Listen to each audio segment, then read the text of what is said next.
आज ये मेरा संदेश समाज के उन लोगों के लिए है जो समाज के अपने से गरीब तबके के लोगों को, कमजोर तबके के लोगों को, अपने से असहाय है, बेरोजगार, जो भी उनसे कमजोर हों, पैसे, रुपए, बल, बुद्धि, मतलब किसी भी क्षेत्र में उनसे कमजोर हों, तो उनको दबाने का प्रयास करते हैं। कमजोर में महिलाएं भी आती हैं, लड़कियां भी आती हैं, किसान भी आते हैं, गरीब भी आते हैं, आपके घर में वो लोग भी आते हैं जो आपसे कमजोर हैं, हर क्षेत्र में या आपके समाज में, कहीं भी कोई भी हो।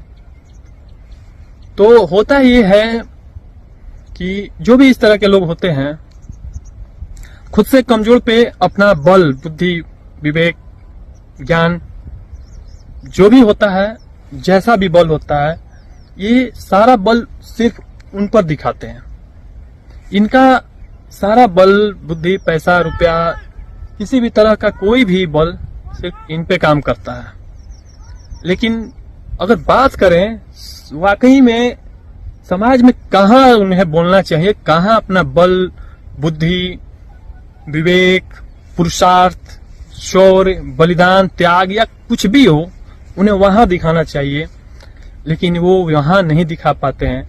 छोटी छोटी गांव में झगड़े या घर में, बाहर, दूसरे से कहीं भी होती है, तो वो क्या पता अगले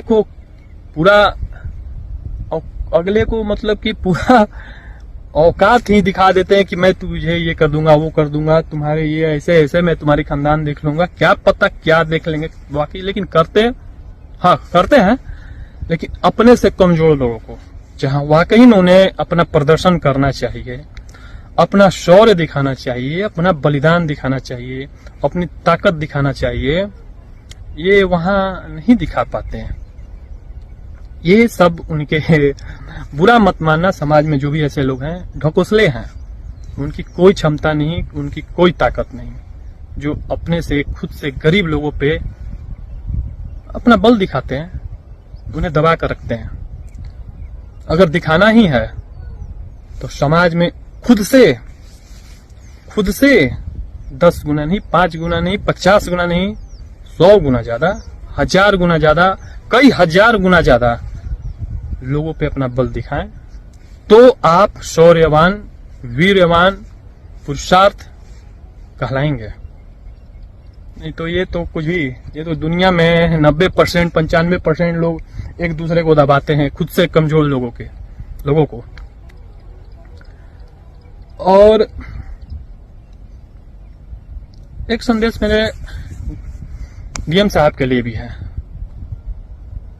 डीएम साहब, आगे जो भी हो मैं तो नहीं जानता, लेकिन मैं इतना तो जान गया हूं कि आप एक अच्छे व्यक्ति हैं, क्योंकि मैंने आपको जैसे ही सूचना दिया कि सर मेरे गांव में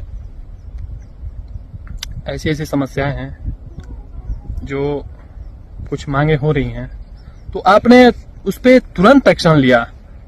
आपने मतलब देरी ना करते हुए तुरंत मेरे पास रिप्लाई भी आ गया उस चीज का एसडीएम साहब के द्वारा, तो ये मुझे बहुत अच्छा लगा। लेकिन अब ना पता क्या इस बीच में क्या हुआ, क्यों हुआ, किसके दबाव के कारण हुआ, किसके दबाव, क्या माननीय सीएम साहब, उनको तो मैं देख लूंगा, कोई बात नहीं, क्योंकि मैं ऐसे रण में कूदना अपने आप को बहुत सौभाग्यशाली समझता हूं शुरू से ही। और भविष्य में मैं एक और बात सभी लोगों से कहना चाहूंगा, आगे जो भी हो मैं तो नहीं जानता क्या हो क्या नहीं, मैं रहूं या ना रहूं, लेकिन डीएम साहब पे किसी प्रकार का आरोप नहीं लगना चाहिए, क्योंकि उन्होंने अपने तरफ से प्रयास किया है। अब बीच में क्या हुआ ये तो मैं नहीं जानता। अब शासन जैसी हो, नीचे वाले लोगों को उसी हिसाब से चलना पड़ता है। जैसे एक उदाहरण मैं देता हूं आपको, भेड़ के झुंड में भेड़ का नेतृत्व अगर शेर भी करे तो वो भेड़ की भीड़ में जितने भी सारे लोग सिर्फ शेर ही हो जाते हैं, लेकिन शेर का नेतृत्व अगर भेड़ करे, शियार करे, तो वो सारे लोग भी भेड़ ही बन जाते हैं मजबूरन। रहते हैं वो शेर ही हैं, लेकिन वो अंदर से मजबूर हैं, वो कुछ नहीं कर पाते हैं। लेकिन मैं अपने जगदीशपुर एसडीएम साहब से एक बात जरूर कहना चाहूँगा। मैं उनसे मिला, शुरू में तो वो मेरी बहुत तारीफ करते थे, आप ऐसे हैं वैसे हैं, बहुत अच्छे व्यक्ति हैं। ठीक है, अच्छी बात है, लेकिन मुझे तारीफ नहीं सुनना, मुझे काम देखना है, अपने समाज का विकास देखना है। और आपने एक बात मुझे बोला जो मुझे बहुत बुरा लगा, जो मुझे उस समय बहुत बुरा लगा था। मैं सोच रहा था कि क्या बोलूं क्या नहीं, मैंने छोड़ा, खैर छोड़िए। मैं उस समय हंस के ऐसे ही चला गया। आपकी वो बात थी कि मैं फेमस होने के लिए ये सब चीजें कर रहा हूं। आपने 2-3 बार ये बातें मुझसे दोहराई जो आप गलत हैं। फेमस होने के लिए कोई ऐसा काम नहीं करता, ऐसा रिस्क नहीं लेता। अगर फेमस है तो इतने यहाँ पे कई सारे नेता, विधायक, मंत्री हैं, वो क्यों नहीं कर लेते ऐसा काम?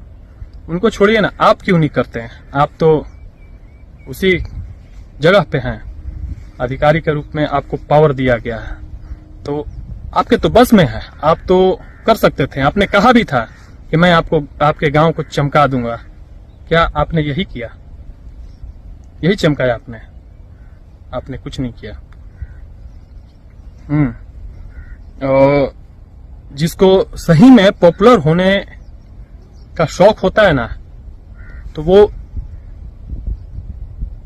ऐसी बातें नहीं करता और ऐसा रिस्क नहीं लेता। रिस्क इसमें तो कुछ नहीं है। मैं दूसरा तो छोड़िए, आपको छोड़िए या लोगों को छोड़िए, मैं आप लोगों को बोलकर भी करूंगा क्या? मैं अपने आप को सौभाग्यशाली उस समय समझूंगा जिस समय देश के गद्दार, देशद्रोही, आतंकवादी, उग्रवादी, ISIS का संगठन लोगों को सरेआम बीच चौराहे पर लटका के मारूंगा। उस समय मैं अपने आप को भाग्यशाली समझूंगा। ये सब नहीं, ये सब तो आप लोगों का काम था। लेकिन मैं, अच्छा लगता है मुझे, मैं आया कि साथ थोड़ा देख लीजिए, ऐसे ऐसे कर दिया जाए। आपने इसको दूसरे मोमेंट में घुमा दिया ऐसे ऐसे कि मैं फेमस होने के लिए। क्या फेमस होने के लिए? मैं अपने गांव में, मुझे लोग नहीं जानते, क्षेत्र में नहीं जानते हैं, मुझे सब जानते हैं। मैं पहले से ही इस काम में फेमस हूँ। 2-3 सालों से छोड़ दिया था ऐसे ही कुछ कारणवश। और किसी को ये मत सोचिएगा कोई गांव से रहने वाला है, कोई छोटे क्षेत्र से है, तो उसकी बुद्धि और ये क्षमता आंकने का प्रयास मत कीजिए। मोदी जी भी छोटे ही जगह से थे, योगी जी भी छोटे ही जगह से थे, लेकिन आज वो देखिए देश के लिए क्या कर रहे हैं। उन्होंने अपना सब कुछ त्याग दिया। लेकिन खैर, आप जैसे लोग ये सब नहीं सोच पाएंगे, सोचने की क्षमता भी नहीं है। और अगर फेमस होने का मुझे शौक था तो खुलेआम कोई ISIS के बारे में, आतंकवादी के बारे में ऐसा नहीं कोई बोलता। अगर सच में फेमस होने के लिए कोई ऐसा बोलता है तो आप बोल के दिखा दें। छोड़िए, वीडियो बना के दिखा दीजिए ISIS आतंकवादी संगठन पे, हाँ, या कोई भी ऐसे लोगों पे या देश पे, पूरे देश और दुनिया में जितने भी आतंकवादी संगठन है, बोलिए कि मैं उसे जिंदा काट दूंगा। पाओगे आप? मैं काट दूंगा।